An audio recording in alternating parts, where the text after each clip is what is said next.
What was the coolest thing a teacher in your school did?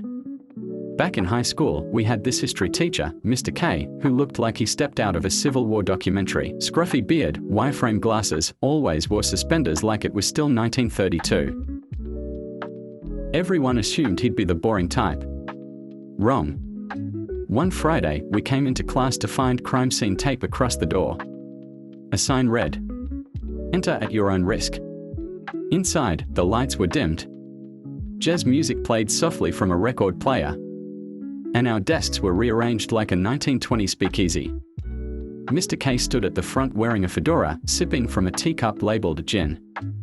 He said, "Congratulations, class. You've just entered 1929. Prohibition is in full swing. And someone's been murdered."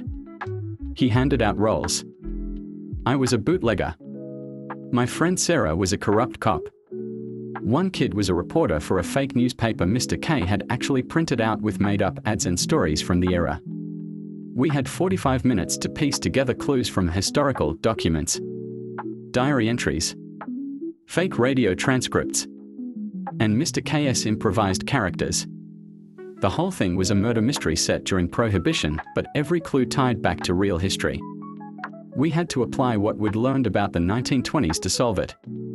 Immigration laws, the rise of organized crime, women's suffrage, the crash of the stock market. The killer ended up being a rival bootlegger who framed the bartender. I was almost blamed. Justice prevailed. But that's not even the coolest part.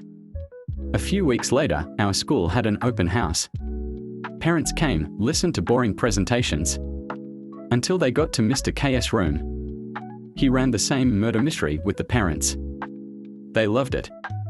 Word spread. Suddenly, Mr. K was doing era-based immersive lessons every month. World War II trench simulation, civil rights courtroom drama, the Salem witch trials with mock trials and all. Eventually, other teachers caught on. The drama teacher collaborated. The English department joined in.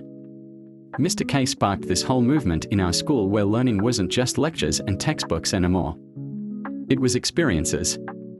Years later, when I applied to college, one of my essays was about that Prohibition mystery.